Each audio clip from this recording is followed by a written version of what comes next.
Good morning, students. In this lecture, I'm going to talk about how plant viruses are classified.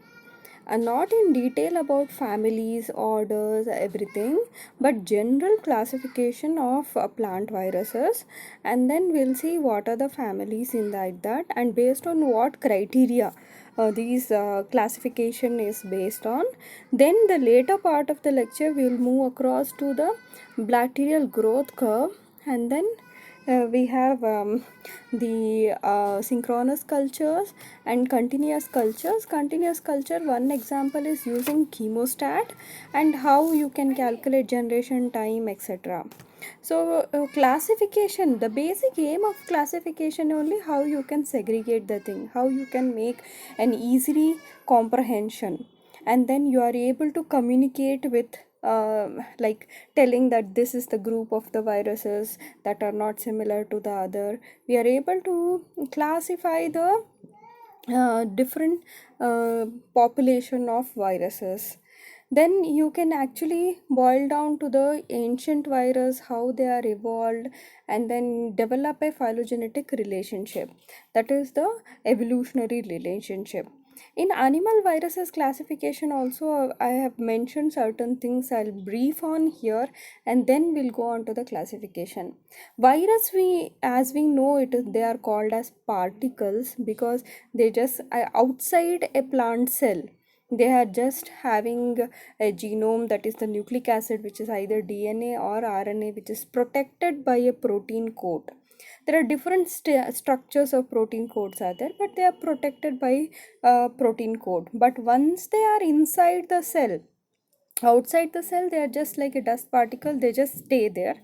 But once they are inside the cells, they use their synthetic machinery to direct the synthesis of specialized particles, that is new progenies of viruses. Those are called as virions, and which contains the same genetic material, and that can be transferred from one cell to the another cell, and then the whole plant will be infected with viruses.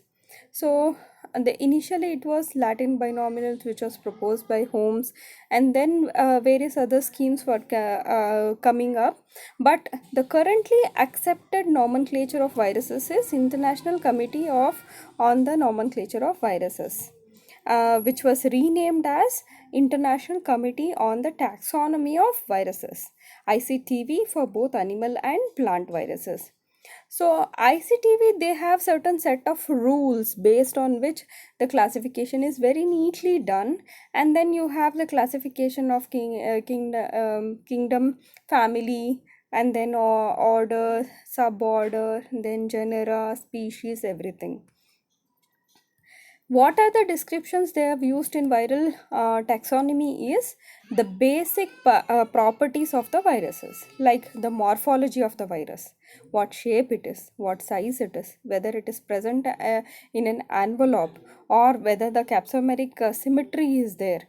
Then physical properties like molecular mass, buoyant density, sedimentation coefficient, whether it is stable at the pH, solubility, radiation, detergent stability, whether it requires a cation for its propagation.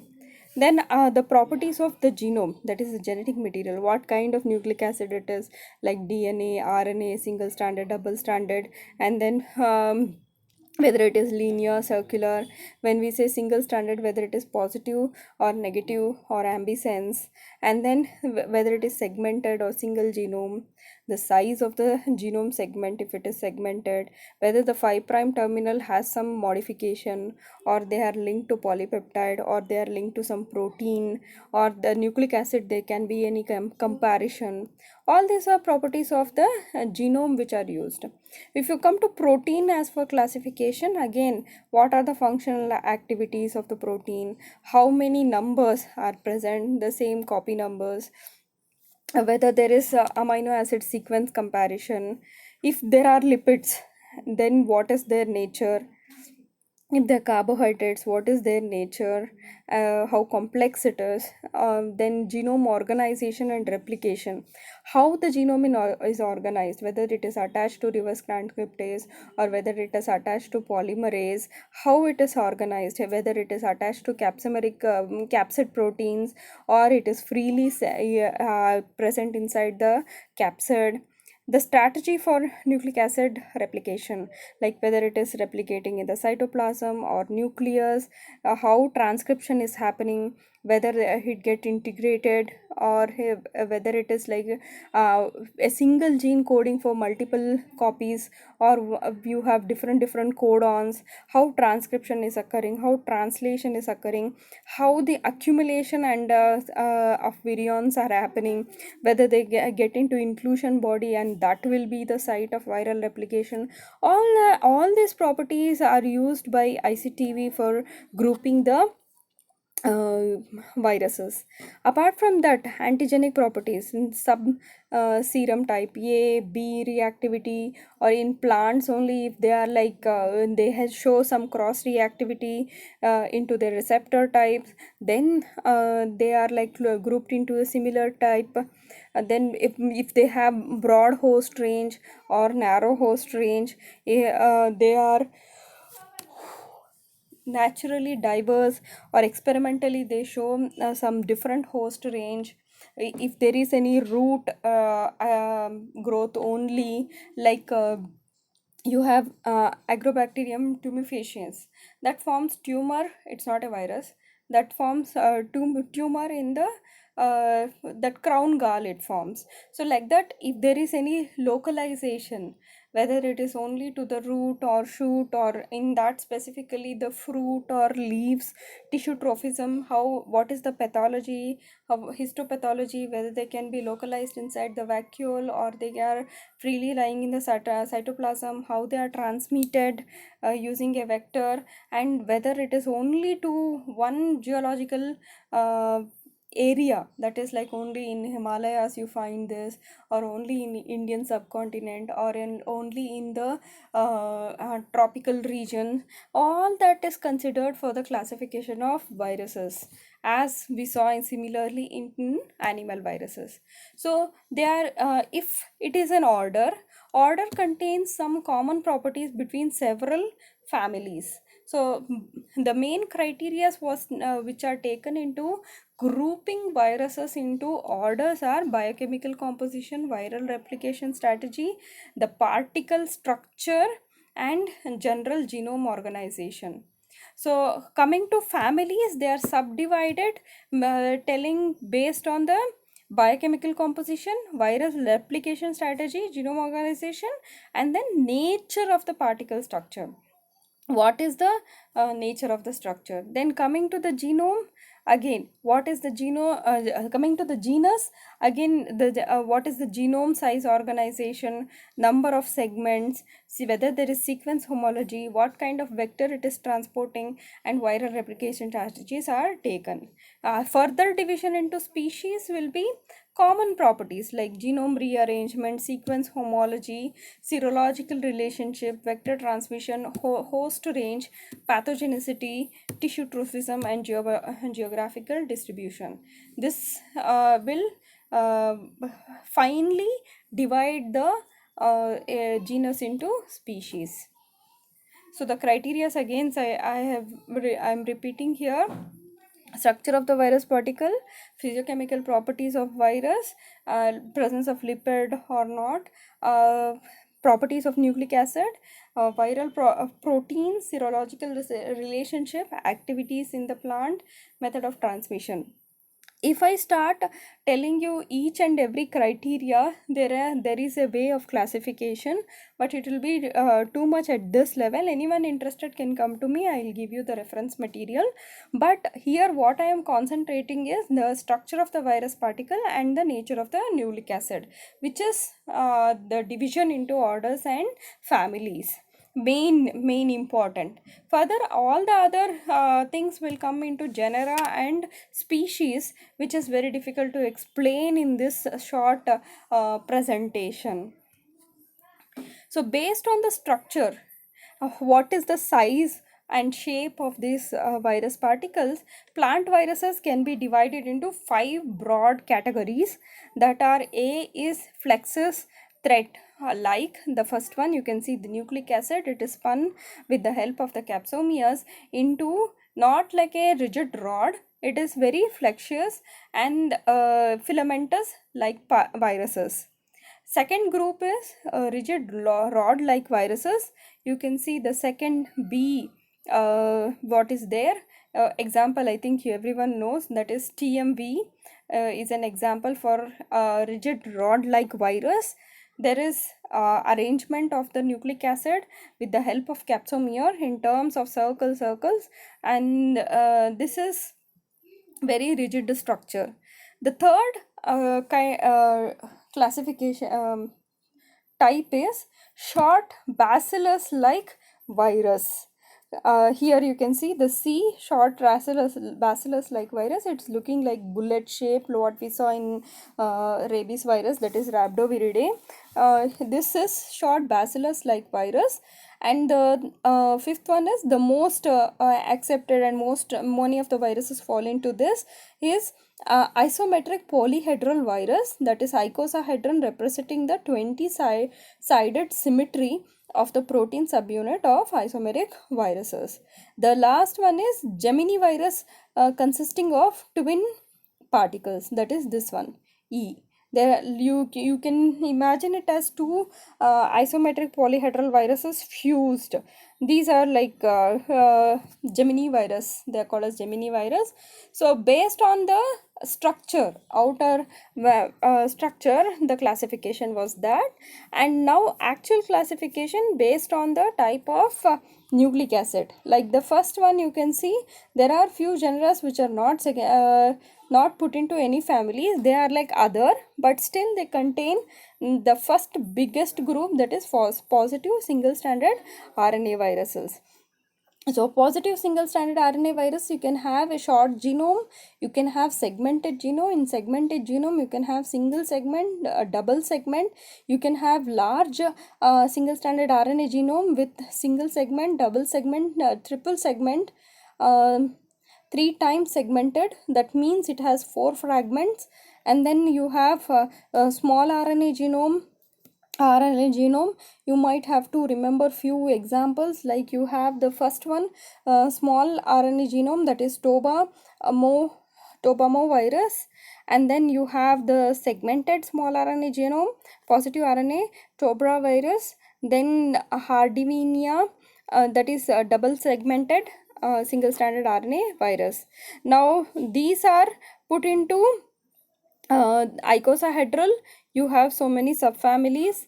Yeah, and then you have the different types of the icosahedron virus symmetries, like T3 or T5, where you have subfamilies. So here these single or subsegmented genetic material of single stranded positive RNA can be put into these viral capsids. The next comes is the negative single strand RNA virus, that is the bacilli like structure, that is rhabdoviridae contains this, and Bunyaviridae is one of the group. There are some unassigned families also. So, then comes the double stranded RNA viruses. They can have icosahedral symmetry, and then you have the subdivision into families. Further, you have single stranded DNA and double stranded DNA viruses. Here the main group is Colimoviridae. In the single stranded DNA viruses, we have Gemini viridae and Sarcoviridae. And in case of single stranded RNA reverse transcriptase containing viruses, group I is Pseudoviridae family. Plant viruses are diverse but not as diverse as animal viruses because of the size constraint imposed by a requirement to move through cell to cell through plasmodesmata of the host. So basically, based on the genetic material, they are classified into positive single-stranded RNA containing viruses, negative single-stranded RNA containing virus, double-stranded RNA containing virus, reverse transcriptase single-stranded RNA containing virus, single-stranded DNA containing virus, and double-stranded DNA containing virus. So broadly, you can classify like this, and remember one or two families inside this classification. How to represent these viruses? There are short forms also, like I mentioned in animal viruses. Here in plant viruses also short forms are there, like what is the virus, what is the nucleic acid, and like what is the size, what is the structure. In one line, in a short form, you can explain it. Those are called as cryptogram. In 1966, Gibbs et al. And in 1968, Gibbs and Harrison introduced a system of cryptograms in addition to vernacular name, which with a weave to give concise information about the properties of the virus. It's like giving a full summary in one short line. So it has uh, very important terms. There are four important terms. The first terms represents the type of nucleic acid and strandedness. Like if it is R, it represents RNA. 1 means single stranded. R1 means single strand RNA containing virus. In the same sense, D means DNA, 2 means double strand. D2 means double strand DNA containing virus. The second term tells about the molecular weight of the nucleic acid in millions, or percentage of nucleic acid in infective particles. Okay, and the third term, outline of the particle shape, outline of nucleocapsid, that is whether it is spherical in shape or elongated, whether ends are parallel, whether it is bacilliform. That is described by the third term. And you have the fourth term, which tells about what kind of host it is infecting: bacteria, fungus, invertebrate, seeds of the plant, and type of vector what is used for transmission. Like AP means aphid, leaf offer, then beetle, fungus. So let's see few example. The first one, TMV, it is a single strand RNA containing virus. The second term represents the size, and then the third term represents the shape, that is the elongated structure, and fourth term explains the type of host, that is S, seed plant, and seed transmitted. S, seed transmitted, and seed of the plant is what is getting infected. So like this you can represent all the plant viruses into short forms. So this was about the plant virus. Now what you have to remember in this is two major types of classification based on the structure and based on the nucleic acids. In nucleic acids, you have to remember what are the different classes, and under that few examples of the family and one example of that family containing virus.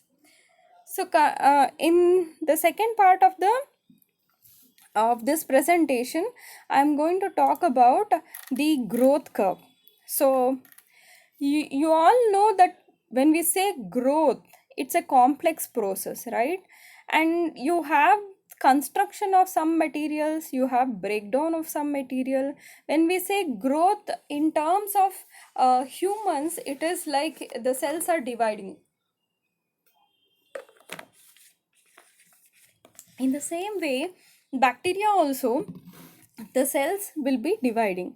So many of the structures inside the cell which are not required for the cell to divide will be broken down, and new components which are required for the cell to divide will be synthesized constantly when there is growth happening. So there are two approaches to study growth under controlled condition. You can either have a batch culture or you can have continuous culture. In batch culture, the growth of a single organism or group of organism you will be studying, that is called as a consortium. it will be evaluated based on how fast it is using the substrate. When you are given a fixed amount in batch culture, you are not adding food every time. It is a constant substrate. So based on how fast it is utilizing and how many cells are forming, that is what will be used as a criteria. In continuous culture, there is steady input of the growth medium and substrate, so that the amount of available substrate remains the same, but the cells are also constantly removed, and then you can see how they are like growing fast to come to that cell density. So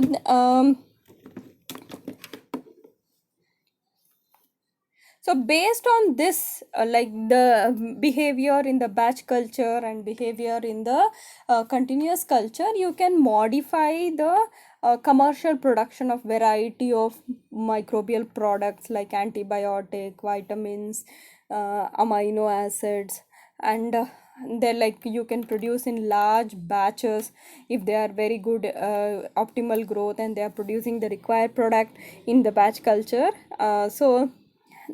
That is in terms of fermentation. Using the process, you can produce large amount of required material. But when we have certain knowledge of the growth, it is not that that is the knowledge what we gain from controlled laboratory condition.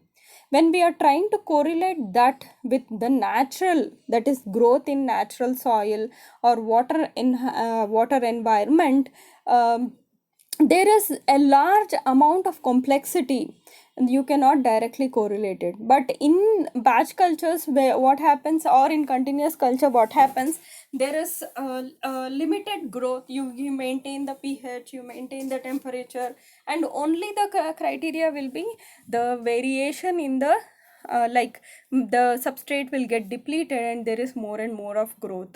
But when we take the natural environment, the complexity will be because of number of factors. That is, different types of solid surfaces are there, and where the organism faces lot of challenges to grow. In that also there will be micro environment that have altered physical and chemical properties, and in that competition, so there is limited nutrient status, and consortia of different organisms will be growing, competing for the same nutrient supply. So there are a lot of challenges which are faced in natural environment. So what we study in laboratory is for growth, and then application into applicative biotechnology. So what bacterial growth, most of the information has come from the batch cultures what we see, that is pure culture in a flask. Okay. uh, what do you do to do a batch culture? You have a nutrient media which is like the bacteria grows that in that media very nicely. So you have understood if you the optimal parameters, like what should be the pH, what should be the optimal temperature. Then if you start growing with a minimum inoculum, then you see these phases in the batch culture. Okay. The initially, when you add a small amount of the culture into the medium for growth, you see what is called as the lag phase. Okay. It is the first phase observed under batch condition, that is the lag phase, where you cannot see any growth. There are various measurement capability, the measurement methods.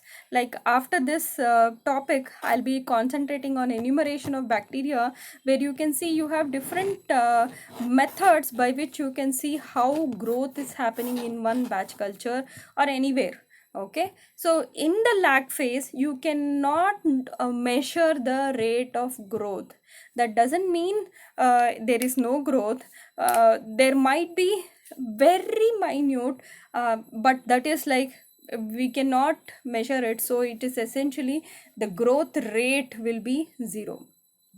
When an inoculum is placed into fresh medium, the growth begins after a period of time which is called as the lag phase.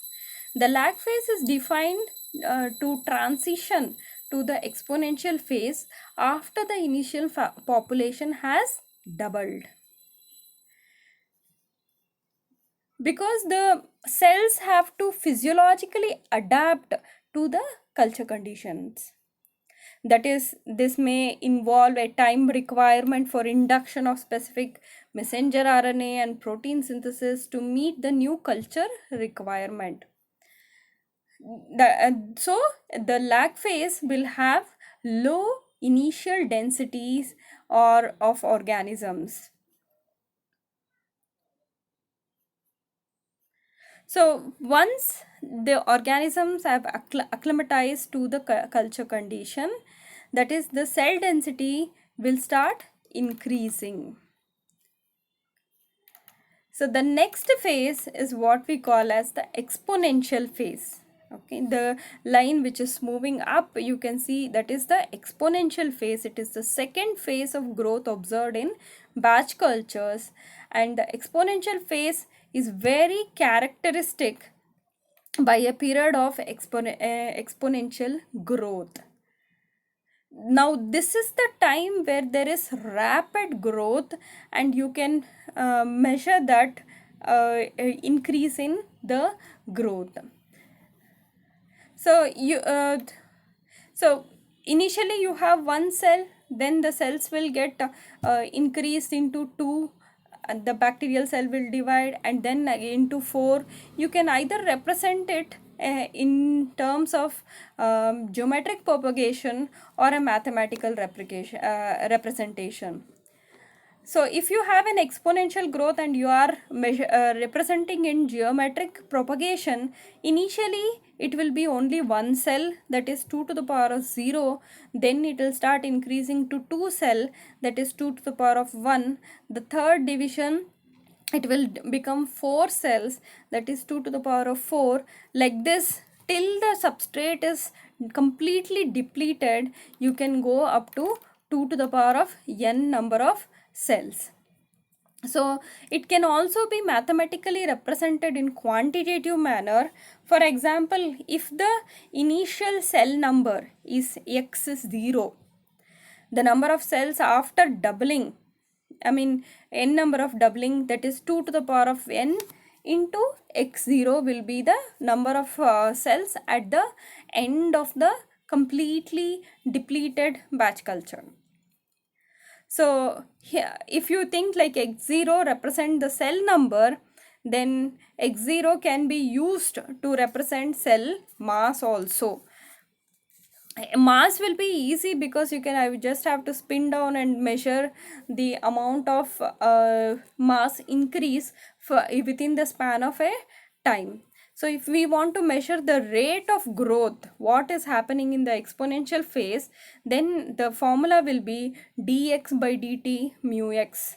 So x is the number of, that is the rate of formation of new cells by over rate of change of time, is equal to mu, that is the specific growth rate constant of a particular organism,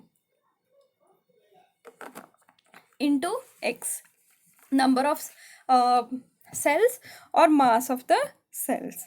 The time taken for a cell division to occur is called as the generation time or the doubling time. So generation time for an organism is calculated from the linear proportion of a semilog plot of growth versus time. So the mathematical expression for this portion of growth curve is given by the equation 3.1, which can be rearranged. Okay, that is 3.2 equation. Dx by dt is equal to x by mu dt, and then you integrate this, and if you simplify, you get the final equation, that 2 is equal to e to the power of mu t that is t is the generation time. Using this equation, 2 is equal to e to the power of mu t, substitute the values and then you can calculate the generation time for the particular type of a organism. So that was about the exponential phase, where you have continuous growth of the organism, and then you have the third phase. There is a delay between this exponential and stationary phase, where the organism slowly stops, but I'll directly go to the broad third stage, that is the stationary phase. The third phase of the growth is the stationary phase. The stationary phase in a batch culture can be defined as a state of no net growth, that is when you calculate dx by dt is equal to 0. Uh, but that doesn't mean that the cells are not dividing. The cells still grow and divide. That means there is a balance between growth as well, that is the cell division, as well as the cells dying there. There are like several reasons why the batch culture comes to a stationary phase. One common reason is that the carbon and energy source or essential nutrients become completely used up.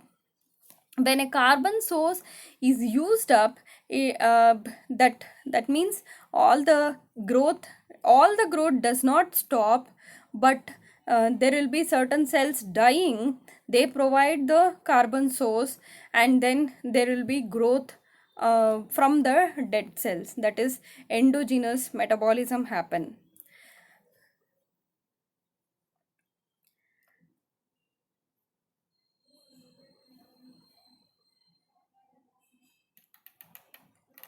So in stationary phase, there is equal amount of growth and death. One of the reason that stationary phase can be observed is that the waste product build up to the point where they become to inhibit the cell growth or become toxic to cells. When you have a cultures of high cell density, then the cells enter into the stationary phase.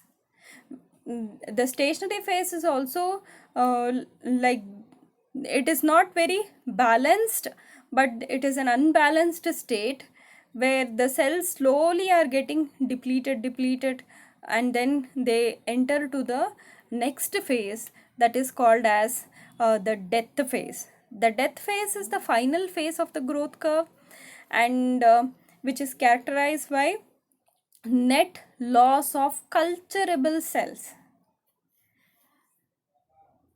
Even in the death phase, there may be individual cells that are metabolizing and dividing, but more viable cells are lost than gained, so that the net loss of viable cells are seen. The death phase is also an exponential phase, where the rate of cell death is slower than the rate of growth during the exponential phase. So dx by dt, if you see, that will be equal to minus kd into x. Kd is the specific death rate. Okay.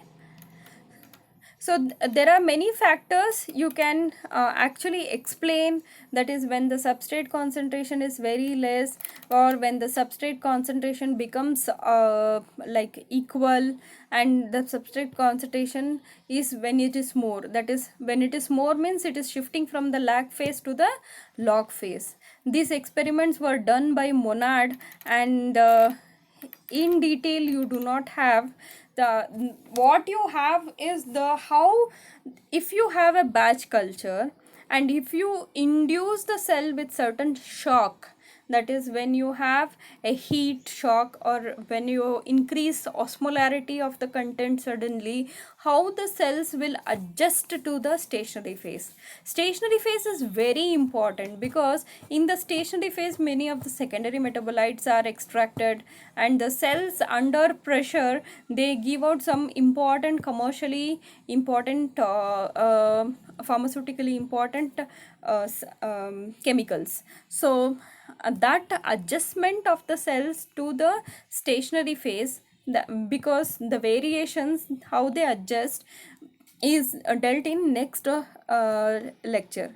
Now in bacterial growth you also have to know what is synchronous culture and continuous culture. In continuous culture we have to know about chemostat. Okay. Okay, a synchronous culture or a synchronized culture is a microbiological culture or a cell culture that contains cells that are all in the same growth stage. There are numerous factors that influence the cell cycle. Some of them are stochastic and normal. Non-synchronous cultures have cells in all stages of cell cycle. Since cells are too small for certain research technique, a synchronous culture can be treated as a single cell. The number of cells in the culture can be easily estimated, and quantitative experimental results can simply be divided into in the number of cells to obtain values that apply to single cell. Using synchronous culture, you can study the cell cycle and growth and effect of various other factors on growth can be understood. So how to obtain a synchronous culture? There are various methods. External conditions can be changed so as to arrest the growth of cells in the culture and then changed again to resume. The newly growing cells are now all starting to grow at the same stage and they are synchronized. Okay. So for example, if you have photosynthetic cells, the light can be eliminated for several hours and then reintroduced. So then you can have the cells which are photosynthesizing at the same growth stage. Cell growth can also be arrested using growth inhibitors. After growth has completely stopped for all cells, the inhibitors can be easily removed from the cultures and the cells can be regrown synchronously. Cells in different growth stage have different properties, and cells in cultures can be physically separated based on their density or size, for instance, and then you can separate them and grow them separately having single type of synchronous culture. Then there is a method or the technique used by Hamstetter and Cummings, where a bacterial culture is filtered through a membrane. Most of them pass through the membrane, but few get attached. So fresh medium is applied to the membrane and the bound bacteria start to grow there. Now the newborn bacteria, they do not stay there, they continuously move out of the filtrate. So then they can be collected in a flask and then you can have a synchronous culture of the bacteria. So that was about synchronous culture. There is another culture called as continuous culture. So, in continuous culture, one or more feed streams containing the necessary nutrients are fed continuously, while the effluent stream containing the cells, products, and residuals is continuously removed. That is, a steady state is established by maintaining an equal volumetric flow rate for the feed and effluent streams. So in doing so, the culture volume is kept constant and all nutrient concentration remains at a constant steady state values. Continuous reactor operations are commonly in chemical industries with the exception of single cell protein production, certain bead production and municipal waste treatment process. Continuous cultures have not been adopted widely in industries.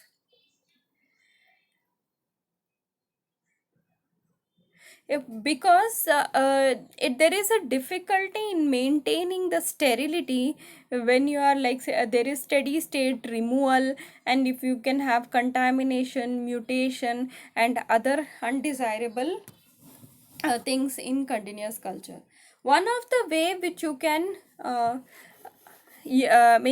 do continuous culture uh, over a long period of time is by using an open system in with a continuous feed of influent solution or the substrate solution that is with the other nutrients is added, and a continuous drain of effluent solution which contains cells, metabolites, waste product, any unused nutrient and substrates are continuously removed.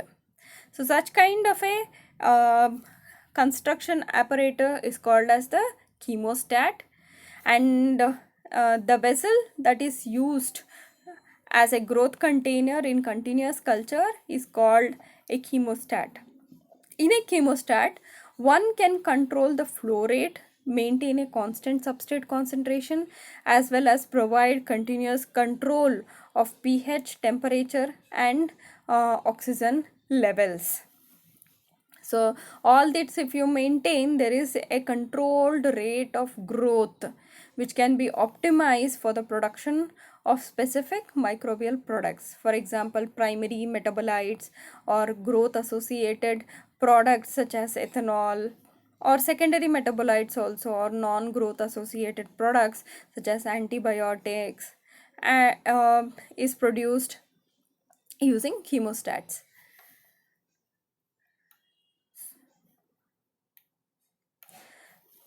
So when you use chemostat, you have to think about what is the dilution rate in chemostat. This dilution rate and influent substrate concentration are two parameters that controlled in chemostat to study microbial growth or to optimize metabolite production. By controlling the dilution rate, one can control the growth rate in the chemostat. You can see in the graph that the doubling time, what is the doubling time? During the exponential phase, the growth rate is proportional to the number of cells. So how fast they are doubling, that will be the doubling time. By controlling the influent substrate concentration, one can control the number of cells produced or cell yield in the chemostat. Because the growth rate and the cell number can be controlled independently, chemostat have been like an important tool in studying physiology of microbial growth and also long-term development of cultures and consortia that are acclimated to organic contaminants that are toxic and difficult to degrade. Chemostats can also produce microbial products more efficiently than batch culture because a chemostat can essentially hold a culture in exponential phase of the growth for extended periods. Okay, so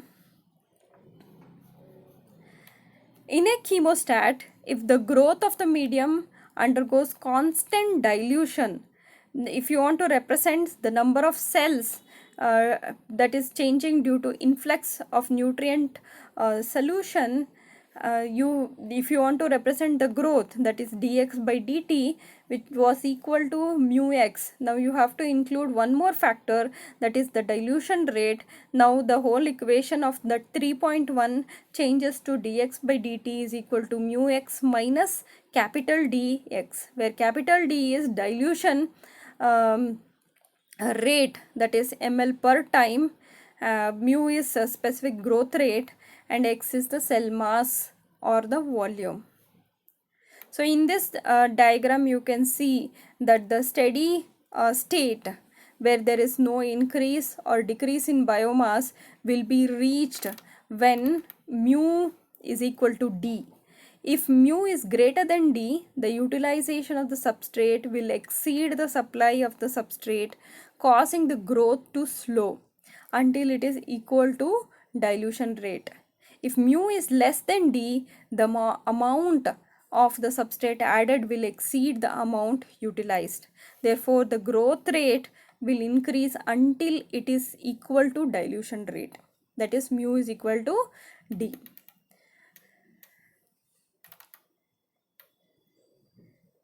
So one more topic what I am considering here in this presentation is the enumeration of bacteria. So enumeration of bacteria, it is like the determining the cell number.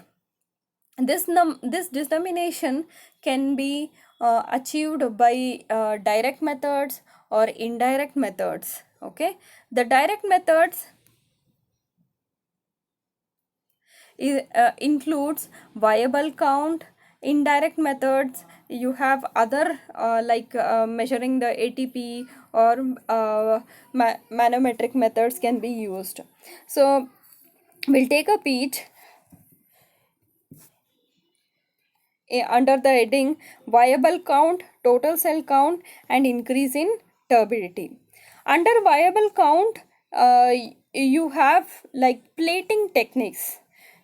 You can have pour plate method or the spread plate method and membrane filtration method. So how do you what is a viable cell? So it is a cell which is able to divide and form a population or a colony.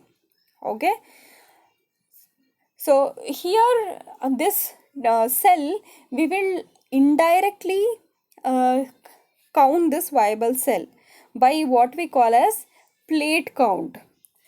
If you have an original culture and you are trying to know what is the cell count of that, so we'll do something called as the diluting method, what we popularly known as serial dilution. So we'll take sterile saline, take the culture, dilute it 1 is to 10, take that 1 is to 10 diluted culture, further dilute it 1 is to 10, and then like this you serially dilute it so that the number of cells, number of viable cells in each dilution will become more and more lesser and lesser, and these diluted cultures are taken equal volume like 0.1 ml or 0.5 ml from each of the diluted sample. Like if you have done 6 times serial dilution, the last 3 dilutions are plated onto a bacterial cultural plate which contains media which is enough for the growth of the respective bacteria, and they are incubated in the um, growth chambers or incubators. Then you count at each dilution what is the colonies which are formed. It is assumed that after a certain set of dilutions like where you can see 1 is to 10 diluted may give you 100 colonies, 1 is to 100 diluted may give you 10 colonies. That means one single cell is easily separated so that whatever colony is formed in a plate is from a single cell, so we call it as colony forming units. So at each dilution CFUs are calculated, and the back calculation is done to get how many number of viable cells are present. This method of enumeration is very easy to perform and it is more sensitive than turbidometric methods to count what is the number of viable cells. The disadvantage here is it is time consuming because you need to prepare the dilutions what you have to make, and then you dilute it carefully. There is no like skipping, or there is no disturb, I mean, nowhere you are going wrong during dilution. And plate the dilution in accurately, spread it properly using the L glass rod, and then incubate it. For all this, time is needed. And when we do cell count here, it is living cells that develop into colonies are counted. Clumps or chains of cells which develop into a single colony cannot be differentiated. Colonies develop from those organisms for which the culture conditions are suitable for growth. So those are the disadvantages of the pore plate method or viable cell count. So spread plate method, like you have the culture, and you dilute it, and you take the volume of the culture and spread it on the medium. You get the separated colonies, and from that you can find the number of cells which are there. So here the disadvantage in spread plate method will be agar surface requires pre-drying to absorb the sample, and then when you are not spread properly, there can be confluent growth, particularly when you are like doing a spread of molds masking the individual colonies. In case of pore plate method, very small colonies can be formed that are strict aerobes at the base of the agar plate that can be missed out while counting. Colonies of different species within the agar appear similar, so it is difficult to detect the contamination.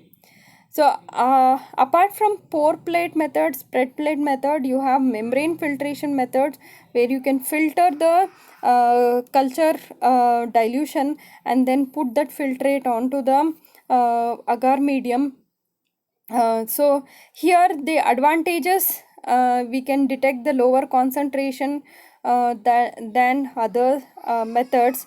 Antimicrobial chemicals in the samples can be physically removed from the cell, so the inhibition is lost. So disadvantages: viscous samples will not go through the membrane, and particulate samples may block the membrane, thereby restricting the filtration capacity. So apart from the membrane filter method, spread plate, pore plate method, you have something called as the MPN method. MPN stand for most probable number procedure, and it's very one of the earliest method to be used.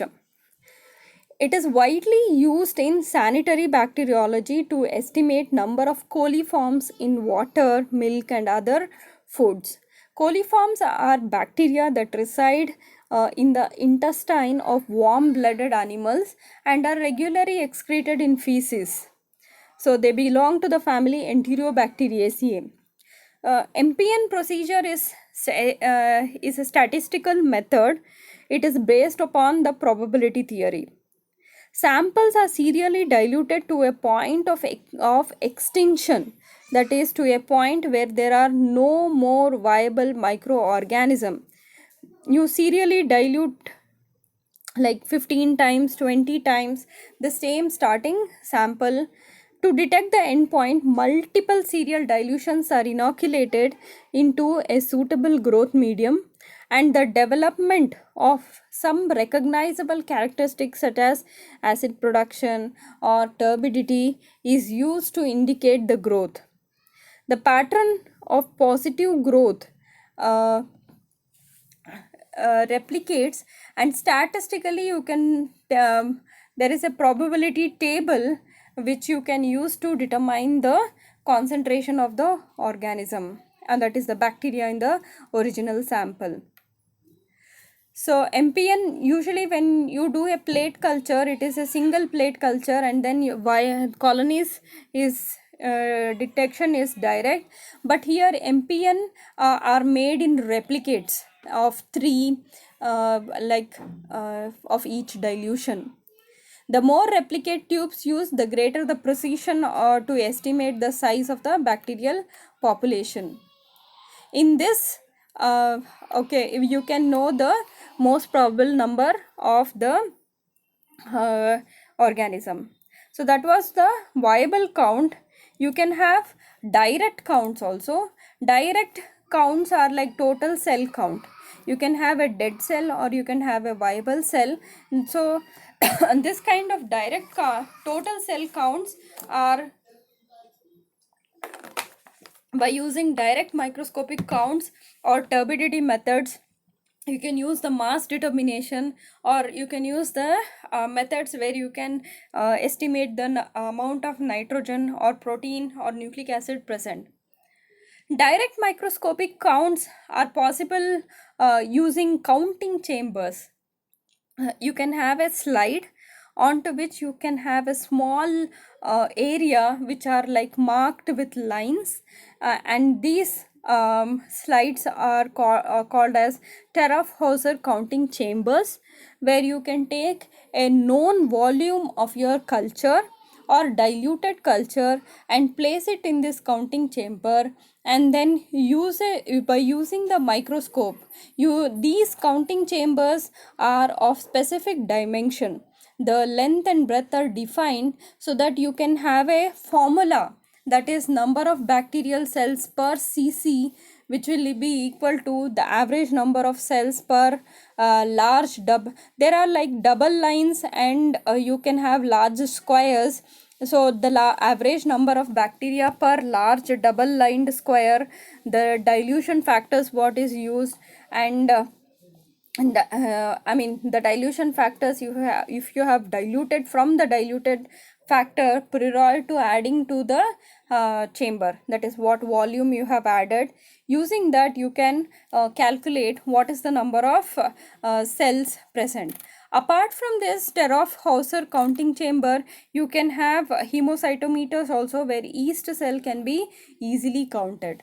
The advantage of this method is it's very rapid, is simple and easy method, and minimum time is required and minimum equipment. You need to have those slides and a microscope or a counting screen where you can count focusing this from the microscope, that is ocular can be used as a camera, and then focus that on the screen, laptop or a desktop, and start counting.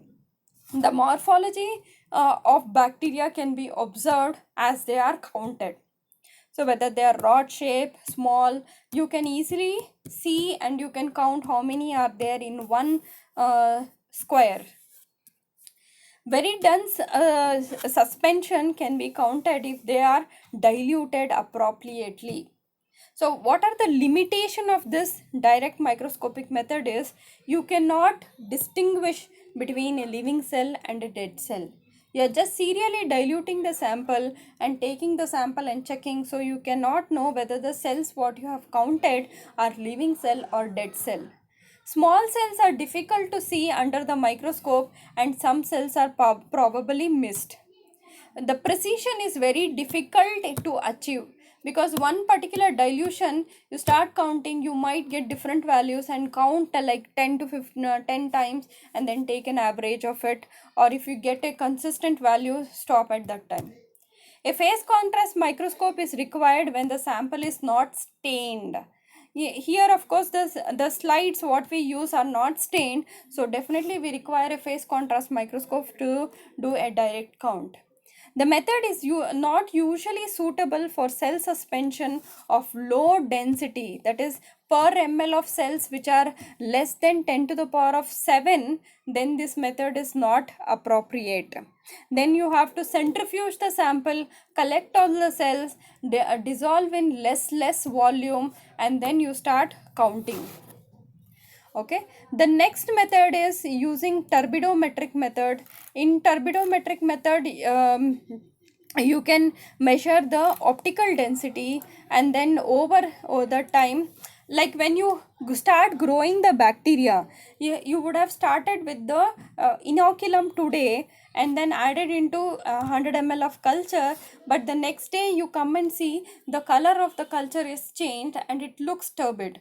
When you shake it, there you can see some particles are moving, so they appear turbid or colloidal suspension they become. So over the time, if you monitor this, what is the increase in turbidity, and then you can measure using the change in optical density using a spectrophotometer. Okay. So apart from this, total cell count can be done by, say suppose you are starting the culture today, and after 2 hours you spin down the cells, after 4 hours you spin down the cells, after 5 hours spin down the cells. So every hour you can measure what is the increase in nitrogen, or what is the increasing total protein, what is the increasing nucleic acid determination. So apart from that, you have indirect method where you can use epifluorescence, that is you can use the dyes which can coat the cells. You can have a specific receptors, and then you can have fluorescent dyes which are only tagged to this receptor. The amount of fluorescent dye taken will be directly proportional to the amount of receptor on one particular cell, and then you can calculate the increase in fluorescence to the increase in the cell density. Apart from that, you have methods, indirect methods, like how much of ATP production can be measured. And apart from that, the resistance caused by the growing culture, that is the impedance created, can be calculated. In a batch culture, when you're growing the cells, the oxygen will be utilized. If it is an aerobic organism, the rate of oxygen consumption or rate of carbon dioxide production can be used by using manometer, that is manometric methods, and you can enumerate the number of cells which are present in the cells, I mean in the batch culture. So in this presentation, what I started with is the classification of plant viruses, followed by what are the phases of the batch culture, what is generation time, what is synchronous culture, what is continuous culture, coming to chemostat, what is a chemostat, where it is used, how the growth is measured, and then ending with the enumeration.